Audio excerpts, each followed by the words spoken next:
أعوذ بالله من الشيطان الرجيم. بسم الله الرحمن الرحيم. الحمد لله رب العالمين، بارئ الخلائق أجمعين، باعث الأنبياء والمرسلين، ثم الصلاة والسلام على خير خلقه العبد المؤيد والرسول المسدد، حبيب إله العالمين أبي القاسم المصطفى محمد، وعلى أهل بيته الطيبين الطاهرين وصحابته المنتجبين، واللعن الدائم على أعدائهم أجمعين إلى قيام يوم الدين. السلام عليك يا أبا عبد الله، وعلى الأرواح التي حلت بفنائك وأناخت برحلك. عليكم مني جميعا سلام الله أبدا ما بقيت وبقي الليل والنهار، ولا جعله الله آخر العهد مني لزيارتكم. السلام على الحسين وعلى علي بن الحسين وعلى أولاد الحسين وعلى أصحاب الحسين جميعا، ورحمة الله وبركاته. قال الله تعالى في كتابه الكريم: أعوذ بالله من الشيطان الرجيم: وكذلك جعلناكم أمة وسطا لتكونوا شهداء على الناس ويكون الرسول عليكم شهيدا. صدق الله العلي العظيم.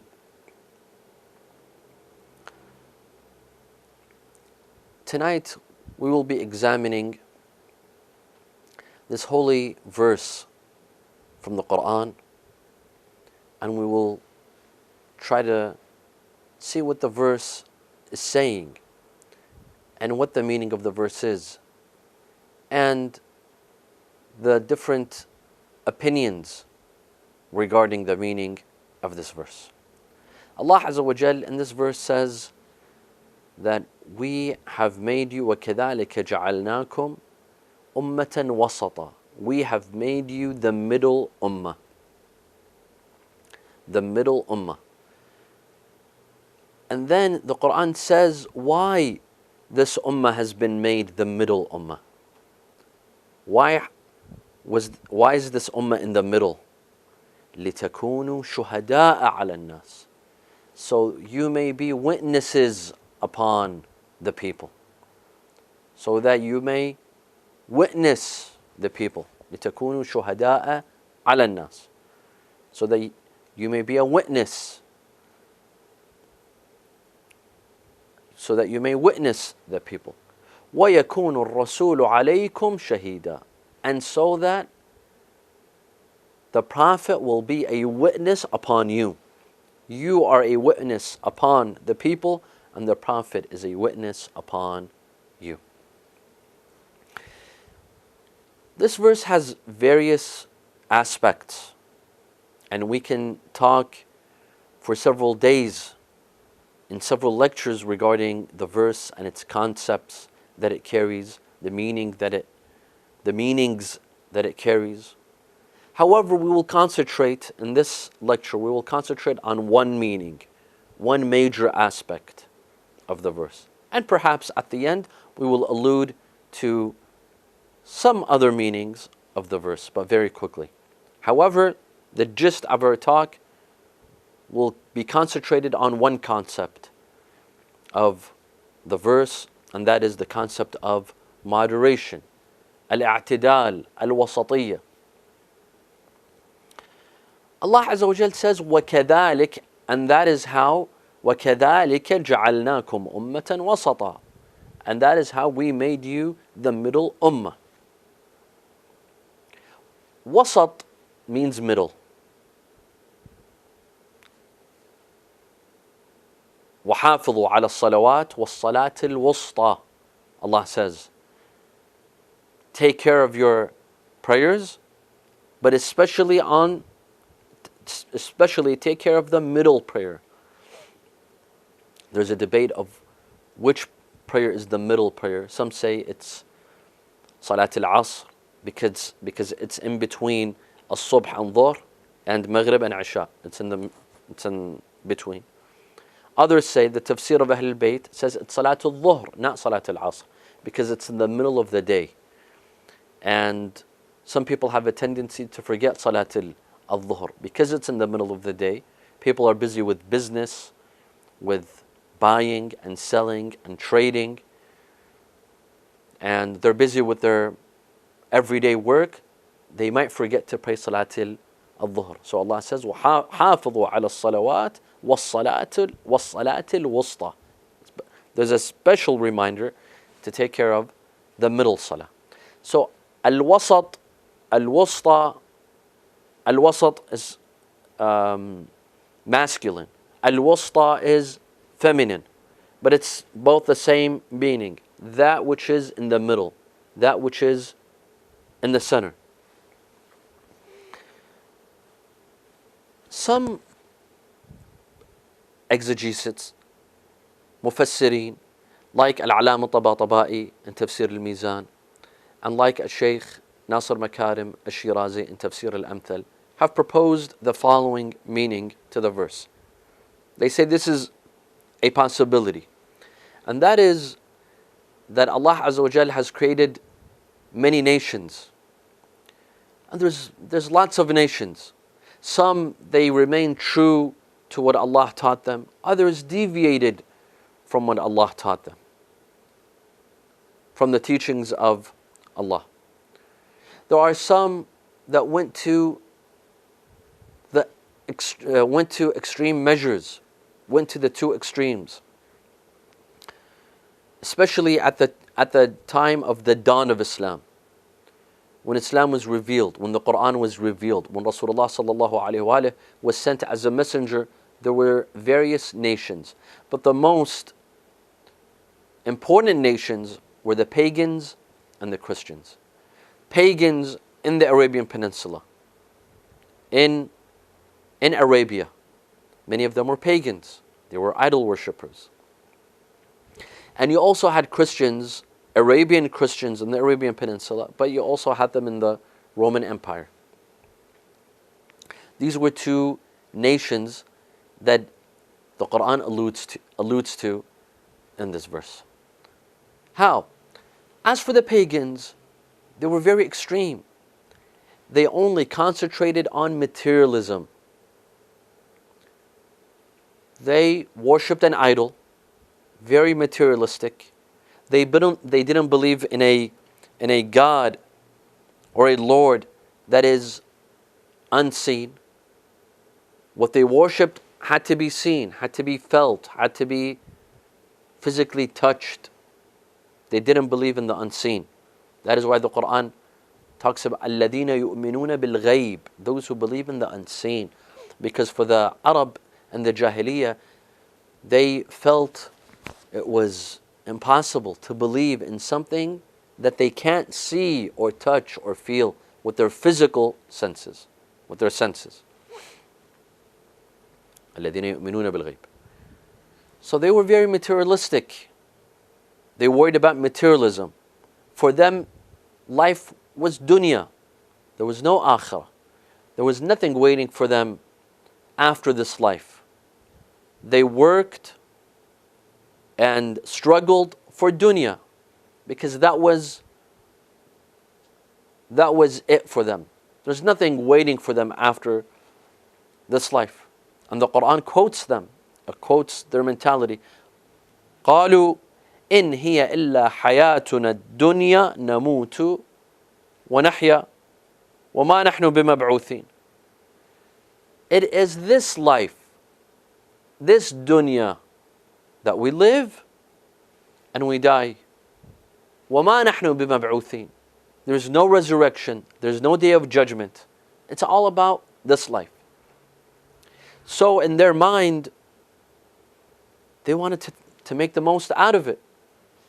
When Rasulullah sallallahu alaihi wasallam came and propagated to them to believe in a God that is unseen, that is not in an idol, that cannot be represented in an idol, for them this was blasphemy. How can they believe in something so abstract, something they can't feel physically? For them it was all about this life, this dunya.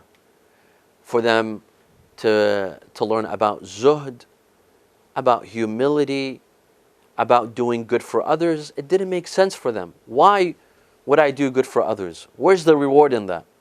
There's no life after this life for me to be rewarded in. And in this life there's no reward to them, they thought. that there's no reward in this dunya, and there's no akhirah. So why be good? Why help the poor? Why help orphans and so on and so forth? All of these values for them were nonsense, because for them it was all about dunya.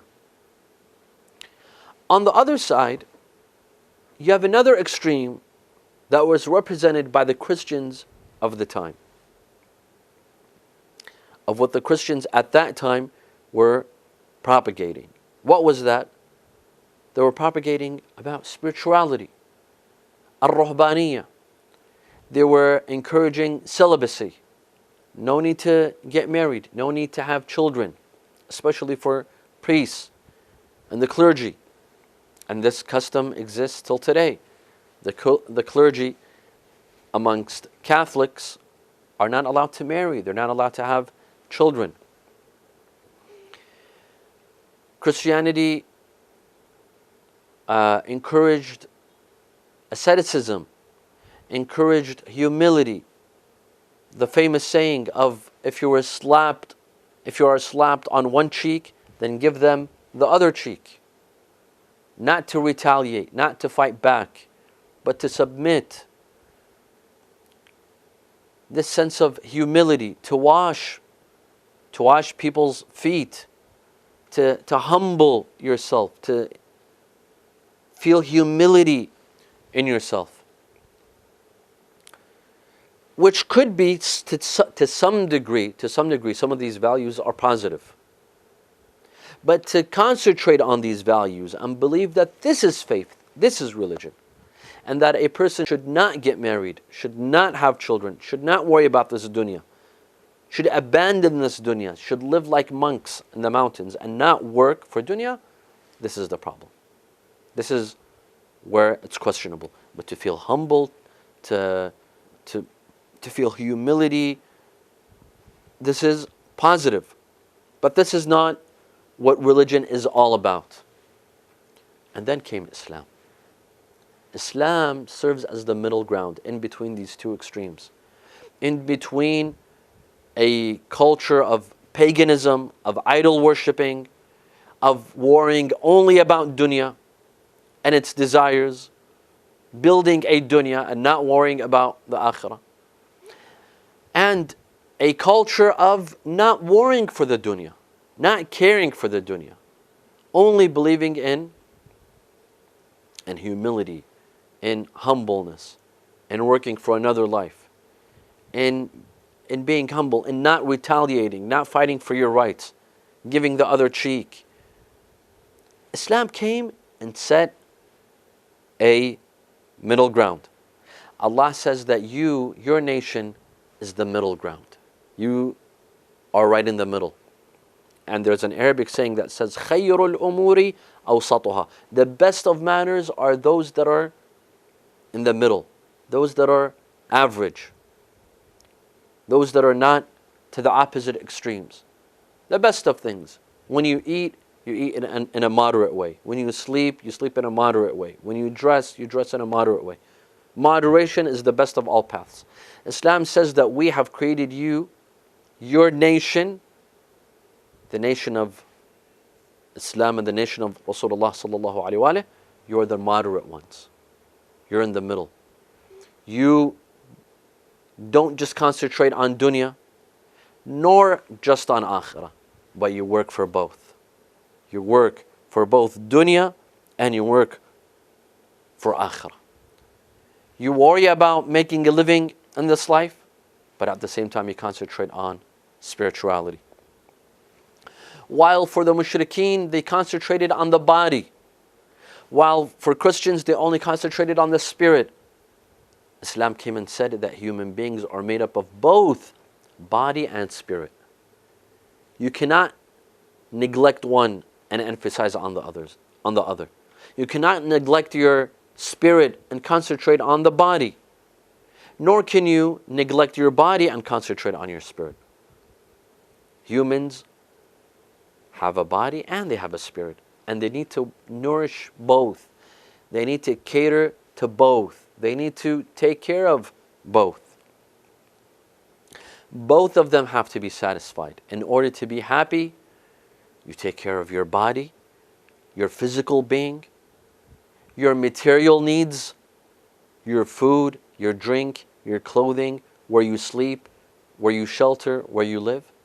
And at the same time, you take care of your spiritual well-being. You take care of your spirit, of your nafs, and you nourish it. And you allow it to grow, and you take care of it. Islam is right in the middle. Some examples I will mention of how Islam teaches us moderation when it comes to juggling between dunya and akhirah. Working for both dunya and akhirah. And not neglecting both. Not concentrating on one and neglecting the other. The Quran and the Sunnah are full of emphasis on the need to balance between the two. There has to be a balance. And that is moderation. When you balance between two aspects, between both worlds, you end up getting the best of both worlds. And that is what Islam teaches us. Islam says that you can have the best of dunya and the best of akhirah. If you know what to do, if you follow the steps and guidelines of Islam. See, the Quran says, وَمِنْهُمْ مَنْ يَقُولُ رَبَّنَا آتِنَا فِي الدُّنْيَا حَسَنَةً وَمَا لَهُ فِي الْآخِرَةِ مِنْ خَلَاقٍ. And there are some that ask Allah for dunya. When they pray, when they worship, Ya Allah, I want a house. I want a business. I want a promotion. I want that dream job of mine. I want that car. I want that wife. I want this. I want that. I want that vacation home. I want to go on this vacation. It's only dua for dunya. وَمَا لَهُ فِي الْآخِرَةِ مِنْ خَلَاقٍ. And they completely neglect their akhirah. They don't ask Allah.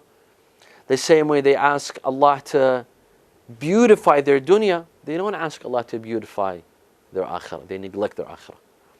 And then the Quran, the verse says, and then the second verse says, but there are some who balance between the two. وَالَّذِينَ يَقُولُونَ رَبَّنَا آتِنَا فِي الدُّنْيَا حَسَنَةً وَفِي الْآخِرَةِ حَسَنَةً وَقِنَا عَذَابَ النَّارِ. And there are some that ask Allah for a hasana, for good, or for a good deed, or for beauty. Meaning they ask Allah to improve their dunya, في الدنيا حسنة وفي الآخرة حسنة. They want a good life in dunya and they want a good life in akhirah. وَقِنَا عَذَابَ النَّارِ. And this is a dua that we recite all the time in salah. رَبَّنَا آتِنَا فِي الدُّنْيَا حَسَنَةً وَفِي الْآخِرَةِ حَسَنَةً. Islam teaches us through dua. See, it affects our subconscious mind. See how the Quran teaches us through a dua. See how the Ahl Bayt teach us through a dua that subconsciously affects our mind so that we will work for both dunya and akhirah. Don't neglect the akhirah and concentrate on dunya. Don't concentrate on the akhirah at the price of dunya. No, work for both. Strive for both. And another verse, Allah Azza wa Jal says, وَابْتَغِي فِي مَا آتَاكَ اللَّهُ الْدَارَ الْآخِرَةِ. And strive from which Allah has given you the akhirah. Allah has given you wealth. Use that wealth to obtain a good status in the akhirah. Allah has given you health. Use that health. Take advantage of that health to obtain a good status in the akhirah. وَلَا تَنْسْ وَابْتَغِي فِي مَا آتَاكَ اللَّهُ الْدَارَ الْآخِرَةَ وَلَا تَنْسَ نَصِيبَكَ مِنَ الدُّنْيَا. And don't forget your part, your section, your piece of dunya. Don't forget your dunya. Work for the akhirah. Do good deeds for the akhirah. But also remember that you have a dunya, you have a wife to feed, you have children to take care of, you have a body for it to rest, you have needs, you have desires, you desire food, you desire drinks, you desire clothing, a nice house. Take care of your dunya. Don't neglect your dunya. But work for your akhirah. Build your akhirah. Don't neglect both. And don't concentrate on one and neglect the other. We have a hadith. It's a beautiful hadith. The Imam says that he who neglects his dunya will neglect his akhirah as well. If a person is lazy to work for dunya, this person is even lazier to work for akhirah. You see someone who's up all night on social media, on WhatsApp, on Netflix, on whatever, and sleeps all day and doesn't go to work, doesn't seek an education, and doesn't go to work because this person is lazy. If this person is lazy towards dunya, towards building a good status in dunya, this person will be lazier towards akhirah. You think this person will work for his akhirah? If he doesn't work for the temporary pleasures, a home, a family, a business, a successful life, to raise proper children. If this person doesn't work for a good life in this dunya, will this person work for a good life in the akhirah? You see how the Imam is pushing us to work for both. And the famous hadith that we all know by Imam al-Hasan alayhi salam, اعمل لدنياك كأنك تعيش أبدا. Work for dunya, it's as if you will live forever. You're immortal. Imagine if they tell us there's no death, you'll never die. Work for dunya. We'll work, we'll make a business, we'll start a family, we'll save up, we'll make money. We work for dunya. وَاعْمَلْ لِآخِرَتِكَ كَأَنَّكَ تَمُوتُ غَدًا. And work for your akhirah in a way, it's as if you're dying tomorrow. Imagine if, la samahallah, God forbid, we are told you will leave this life within 24 hours. Imagine the dua, the khushu', the Quran that we'll be reciting, the prayers that we'll be reciting, because we've been told to leave. So this is our final chance in seeking repentance and seeking forgiveness and so on and so forth. You see the balance? You see what the Imam teaches us? The balance that we should have. Islam, at the same time that it calls us to pray, to fast, and to work for the akhirah, but at the same time, the hadith says, لا رهبانية في الإسلام. In Islam, there's no such thing as fasting all year long and praying all night long and not getting married and not having children and living as monks in the mountains or in caves. The life of celibacy. There's no such thing in Islam. Islam says worship Allah Azza wa Jal, but at the same time live your life. Live your life. Get married, have children, work for them, provide for them. Let them live a nice life. In another hadith, النظافة من الإيمان. Cleanliness is from faith. Because in some religions, they believe that not to shower, not to wash, not to change their clothing, to same the same clothes, that is what God wants. Because to shower and to wash, that is worldly. You're attaching yourself to dunya.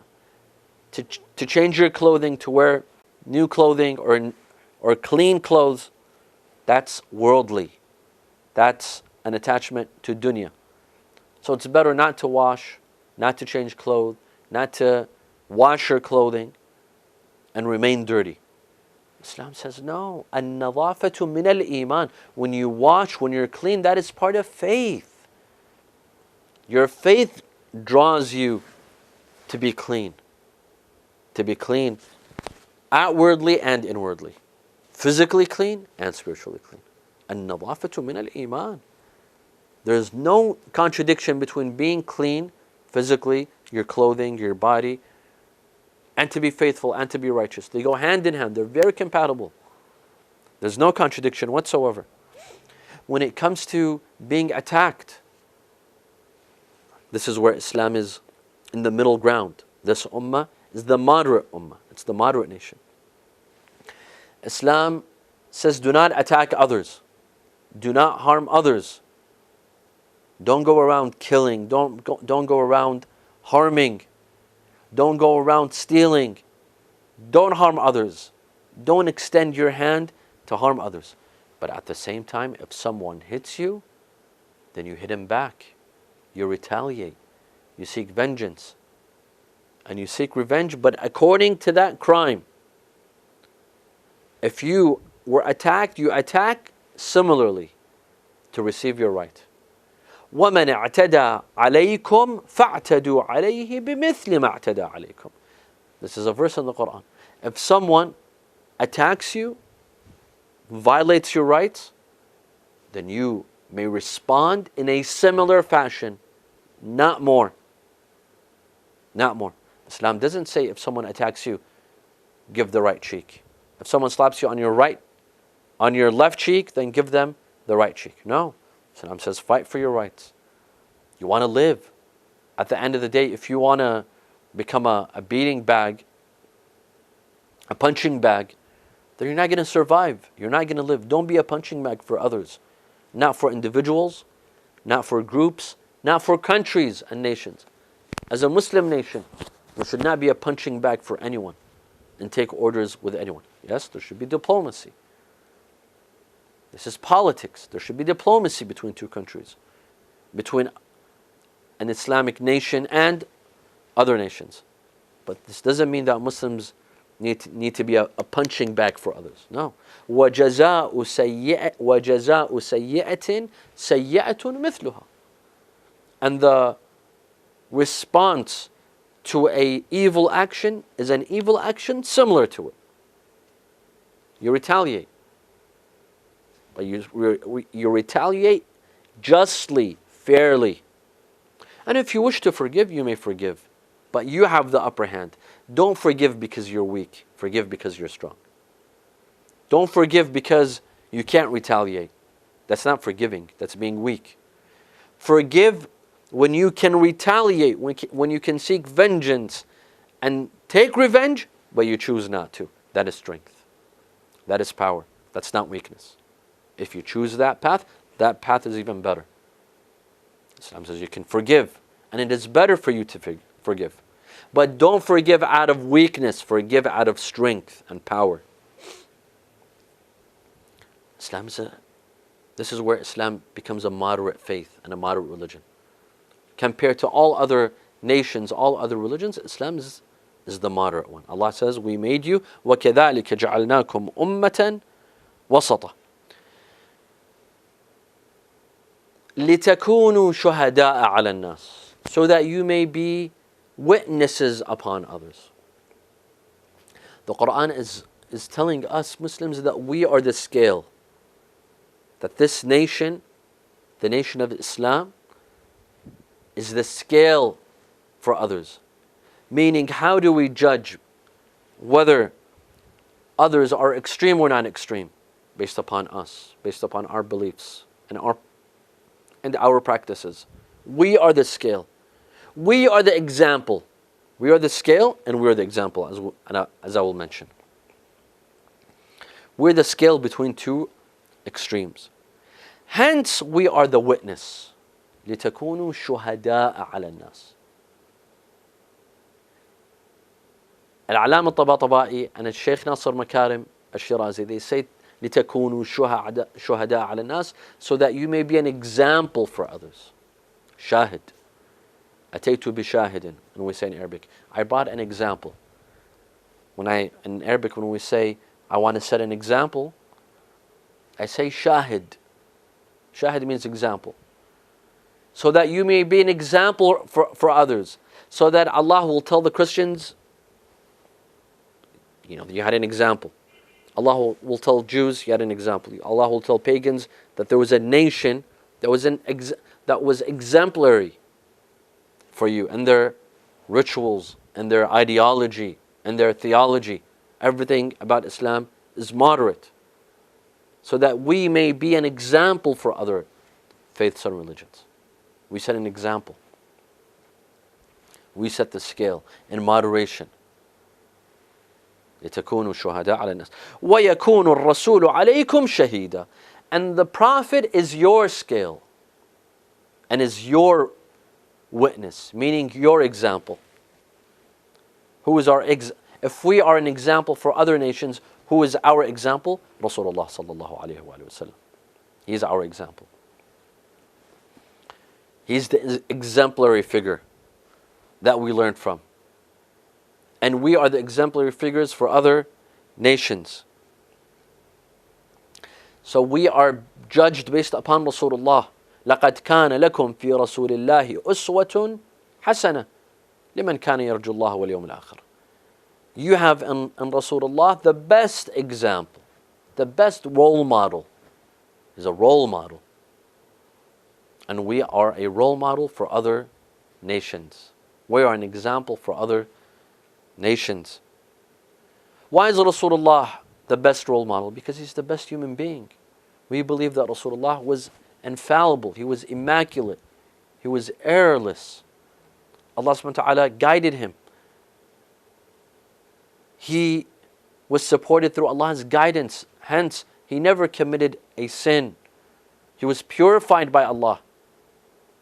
In the verse, إِنَّمَا يُرِيدُ اللَّهُ لِيُذْهِبَ عَنْكُمُ الرِّجْسَ أَهْلَ الْبَيْتِ وَيُطَهِّرَكُمْ تَطْهِيرًا. Hence, Rasulullah is the perfect human being, and that is why he's a role model. He's an example, and he's the scale for us, his nation. And we are a role model, an example, and a scale for other nations. Now, we believe, Allah says, وَكَذَلِكَ جَعَلْنَاكُمْ أُمَّةً وَسَطًا. We have made you a moderate, wasat, the middle. We put you in the middle path. We made you a moderate nation. We gave you a moderate religion. وَكَذَلِكَ جَعَلْنَاكُمْ أُمَّةً وَسَطًا. Some mufassirin, like Shaykh Nasr Makarim al-Shirazi, he emphasizes that the teachings of Islam are all moderate. In all aspects, when you look at the teachings of Islam, you will see that the teachings of Islam are moderate.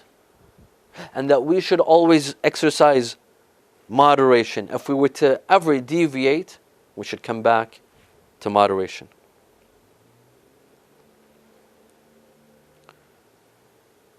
Because we are moderate, we are an exemplary nation for other nations.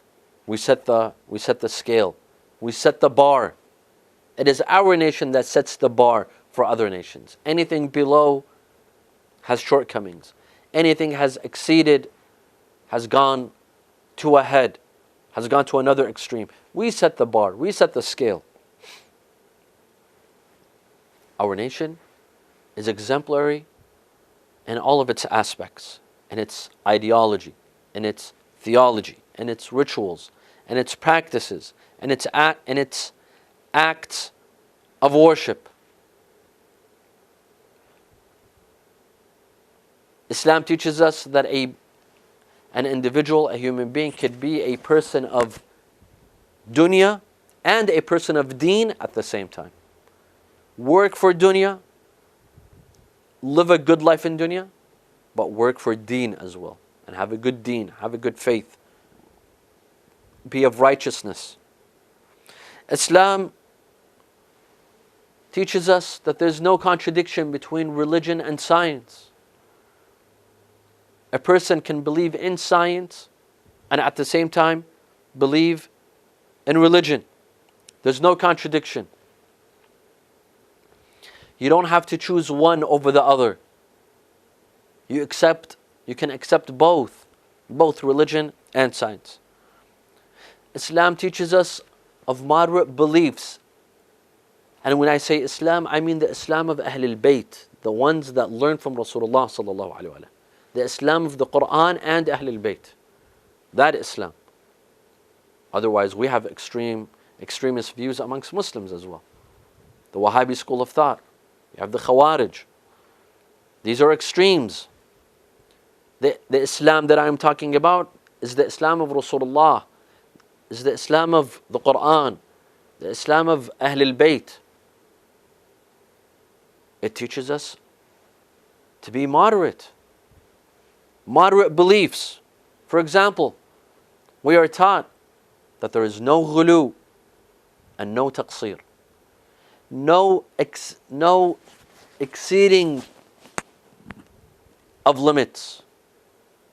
For example, in believing in certain figures, the way we believe in certain figures like Rasulullah sallallahu alaihi wasallam and like the Imams of Ahlul Bayt. We don't exceed the limit and perform ghulu and say, for example, they are gods, nastajiru billah, or they are the children of God, like some other religions did. وقالت اليهود عزير ابن الله وقالت النصارى المسيح ابن الله. Jews of the time claimed that Uzair is the son of God, and Christians claimed that Jesus is the son of God. The Jews at the time, according to this verse, made such a claim. While we in Islam, followers of Ahlul Bayt, we don't perform ghulu. We believe that prophets and imams are the servants of God. They are a creation of Allah.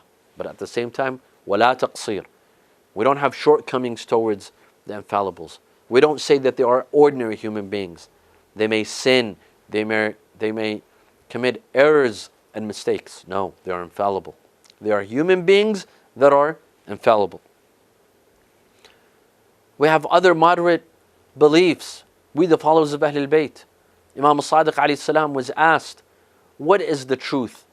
Predestination or free will? He replied in his famous statement, لا جبر ولا تفويض ولكن أمر بين أمرين. There is no predestination. We don't believe in complete predestination, nor do we believe in complete free will, but rather it's somewhere in between. Somewhere in between. This is the moderation and belief. That it's not completely a free will in which human beings are independent of the will of Allah, nor is everything predestined and that human beings have no choice and no free will. It's right in the center. At the same time, in our belief in Allah, we're in a moderate position. We don't believe that Allah has a body, a physical body, like some religions, that Allah is Jesus, God is Jesus, He has a human form. Nor do we believe that Allah Azza wa Jal created humans and He abandoned this world, abandoned this life, abandoned humans. And He has nothing to do with our life, in which some others believe in this belief. No. As we mentioned earlier, the balance between dunya and akhirah, Islam teaches us to have a balance and to be moderate in our outlook towards dunya and akhirah, not to concentrate on one over the other, not to abandon one and take the other, to seek a middle path in between so that we may have a good dunya, a good life in dunya, and a good life in the akhirah. Islam teaches us to be moderate with science, and that science should not be rejected altogether, as it was in certain religions. Some scientists were rejected. They were called blasphemous. They were called heretics. They were excommunicated from the church, like Galileo and Copernicus and others. They were condemned. Islam doesn't say that we reject science completely, nor does it say that we have to accept every single theory and possibility out there. There are some scientific theories that are a theory, it's not a fact. It has yet to be proven to be a fact. If it's proven to be a fact, that's another case. But if it's simply a theory, it's a possibility, doesn't mean that we have to accept every possibility, scientific possibility, and every scientific theory. We should be in moderation. We accept that which is supported with proof and evidence. And that which is not supported with proof and evidence will be rejected. Islam is moderate. Islam doesn't say reject science altogether, nor accept every single theory and possibility in science. When it comes to social relations, Islam teaches us that we as Muslims, we should not live in our own bubble. We cut our ties from the outside world, and we live only amongst us, and we have no relation with the outside world. No. Nor should we sell ourselves to the outside world, to be completely dependent on the outside world and on other nations and on other groups. No, be moderate. Have good ties with other nations, but be independent. Rely upon yourself, but be diplomatic. Have a strong economy, have a strong military, have strong domestic policies, but at the same time have good ties with others who do not try to rob you, who do not try to take advantage of you. Respect those who respect you, and do not give in to those who try to bring you down and take advantage of you. This is the school of thought of Ahlul Bayt. This is the true Islam that we believe in. Islam teaches us about moderation in akhlaq, moderation in worship. Shaykh Nasr Makarim al-Shirazi, in his tafsir of this verse, has a beautiful section. He says that a Muslim is never one-dimensional. A Muslim is always multi-dimensional. How? Some people believe that being a Muslim means to pray all the time, to be a worshipper all the time. No. A Muslim is a thinker. And he balances between all of these dimensions. He's multi-dimensional. He's a thinker and a believer. He's just. He's a mujahid. He defends his land and country and religion. He's brave, yet he's emotional. He's forgiving. He's aware. He's active. He and she, Muslims altogether. Muslims should be of multidimensional, and not have one dimension only. That is how Islam teaches us to be moderate in everything, and not to concentrate on one aspect or one quality. طيب. When we come to the Quran and Sunnah, we will see moderate policies. More moderation. More moderate policies. Moderation in everything. When it comes to the economy, how do we spend economically?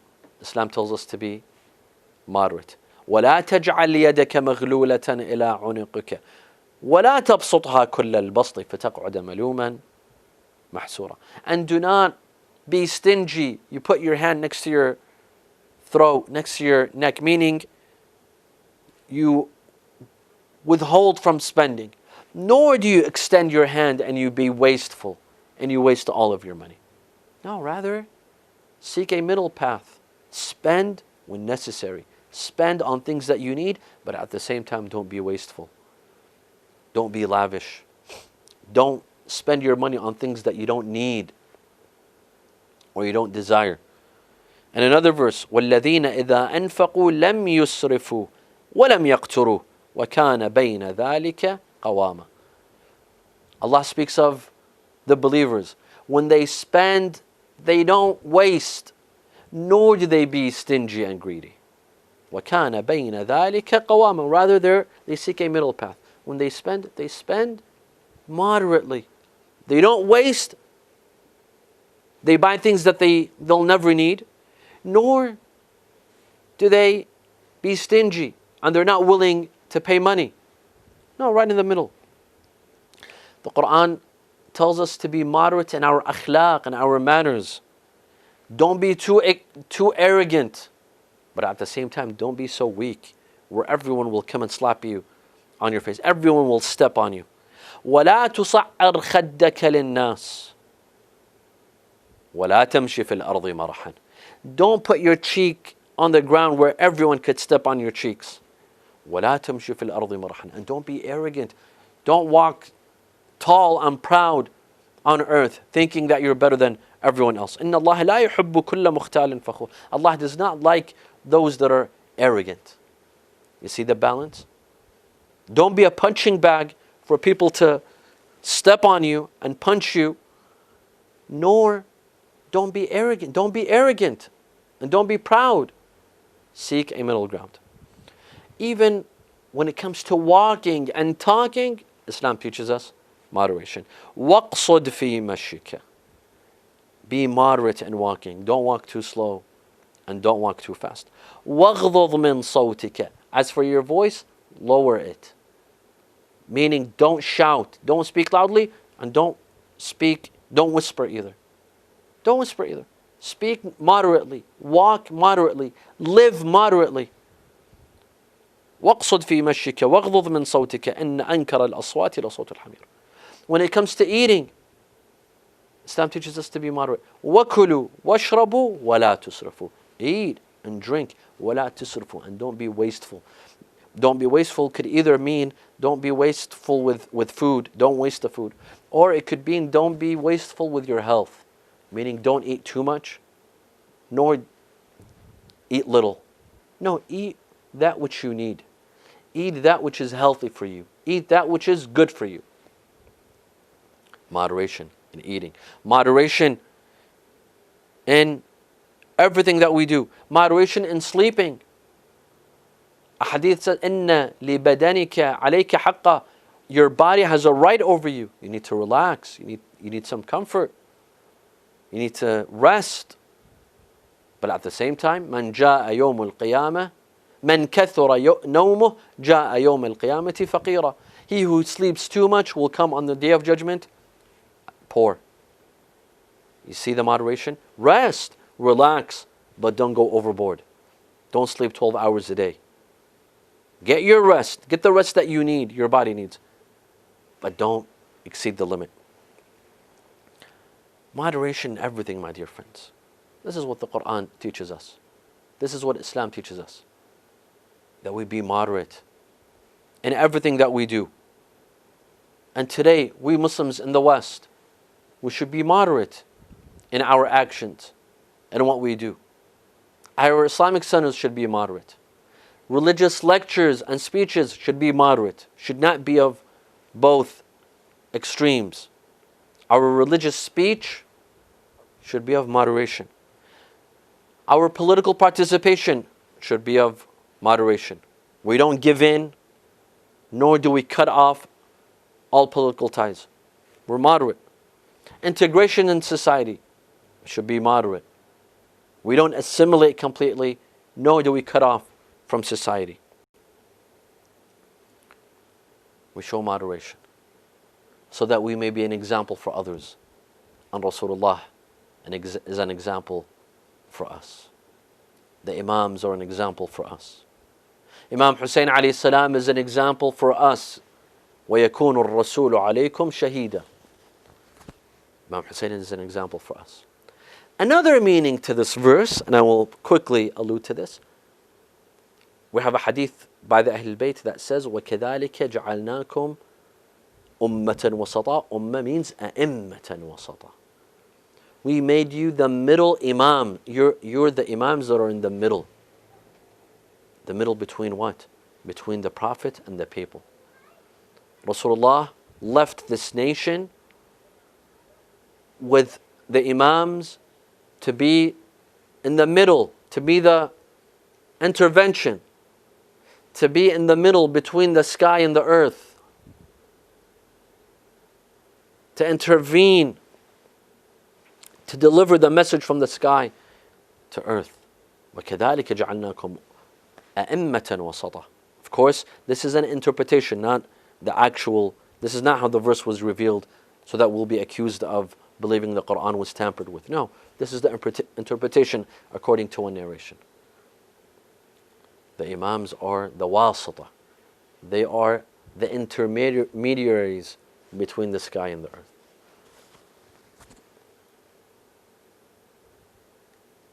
Al-Hurr ibn Yazid, let's come back to moderation. Look at Al-Hurr ibn Yazid al-Riyahi. Al-Hurr ibn Yazid al-Riyahi was a moderate individual. His outlook was moderate. He was not of two extremes. He was not someone who did not use logic. He did not rely upon his emotions, but he relied on logic and reason. He was on the camp of the other side, the camp of Yazid. But because he was moderate, because he thought reasonably, rationally, he switched sides. When he stopped Imam Hussein alayhi salam in the middle of the desert when Imam Hussein was going to Kufa, he stopped him. He stopped the army of Imam Hussein in the middle of the desert. Imam Hussein told him, ثَكَلَتْكَ أُمُّكَ. May your mother bereave you. May your mother bereave you, meaning may your mother lose you and cry over you. What does Al-Hurr reply to Imam Hussein? He said, لو كان أحد من العرب ذكر أمي لما تركت ذكر أمي. If someone from the Arab had mentioned my mother, I would mention his mother as well. Meaning negatively. This is a connotation that he who curses my mother, of course the Imam did not curse his mother, but he mentioned her. If anyone else had mentioned my mother, I would not have stopped from mentioning his mother. However, ولكن لا سبيل إلى ذكر أمك إلا بأحسن ما نقدر عليه. But how can I mention your mother? What am I supposed to say about your mother? Fatima al-Zahra salam alayha. This is reason. This is a logical person. This person is wise. He's moderate. He wasn't angered. He wasn't emotional. He took it from Imam Hussein because he knows that the Imam says the truth. When he says ثَكَلَتْكَ أُمُّكَ, he deserved to hear that. Once he stops the Imam from going towards Kufa, it was the time of Salah. Imam Hussein said, I will stand to pray with my army. I will lead my army in Salah, and you go and lead your army in your Salah. أَنَّا نُصَلِّي أَنَا أُصَلِّي بِأَصْحَابِي وَأَنْتُ تُصَلِّي بِأَصْحَابِكَ. Al-Hurr replied to him, بَلْ نُصَلِّي بِصَلَاتِكَ يَا ابْنَ رَسُولِ اللَّهِ.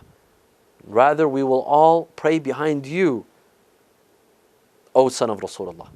Imagine, two armies almost about to clash, almost about to fight, yet Al-Hurr stands and prays behind Imam Hussein alayhi salam. Him and his army. This is a man of wisdom, a man of moderation, a man that didn't let his emotions take over his mind and over his brain. Hence you see him on the day of Ashura, he stands in the middle of the battlefield and he makes a decision. One of his comrades tells him that I see you look afraid, Ya Hurr. If I were to be asked who is the bravest man in Kufa, I would say it's you. But I see you're scared. He said, of course, I am scared because I see myself making a decision between heaven and hell. You see, he put them on a scale. This is moderation. He put them on a scale, and he was as if saying that I see that the scale of heaven is heavier. How can I choose hell over heaven? How can I choose this camp over that camp? وَوَاللَّهِ لَنْ أَخْتَارَ عَلَى الْجَنَّةِ شَيْئًا.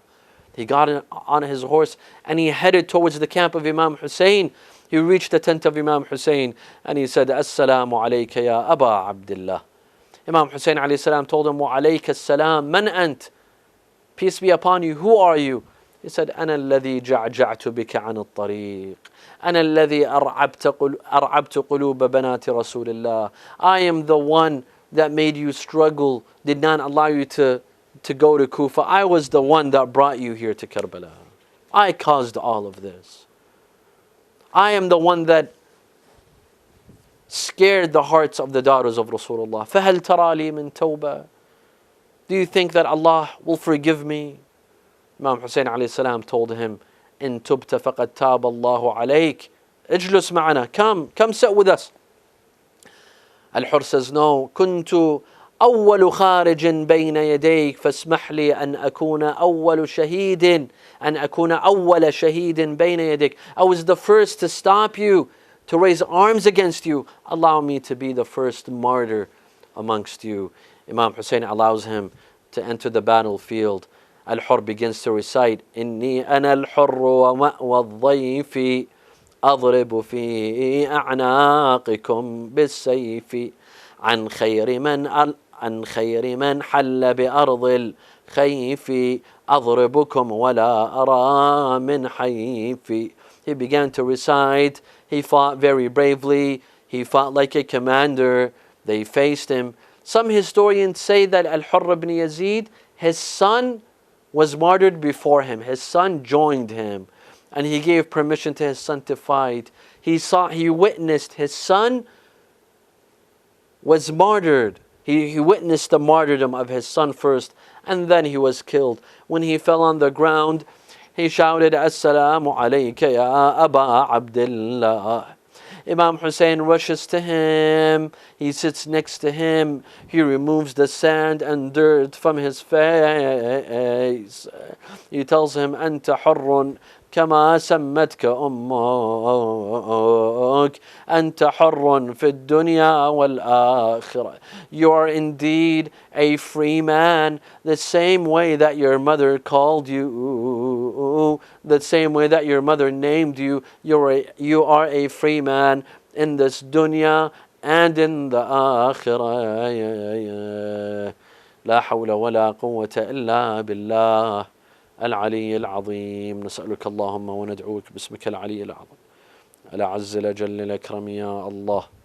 اللهم لا تدع لنا ذنبا إلا غفرته، ولا هما إلا فرجته، ولا عيبا إلا سترته، ولا خوفا إلا آمنته، ولا رزقا إلا بسطته، ولا شملا إلا جمعته، ولا مرضا إلا شفيته، ولا غائبا إلا حفظته وأدنيته، ولا حاجة من حوائج الدنيا والآخرة لك فيها رضا ولنا فيها صلاح إلا قضيتها ويسرتها يا أرحم الراحمين. صلى الله على محمد وآله الطاهرين.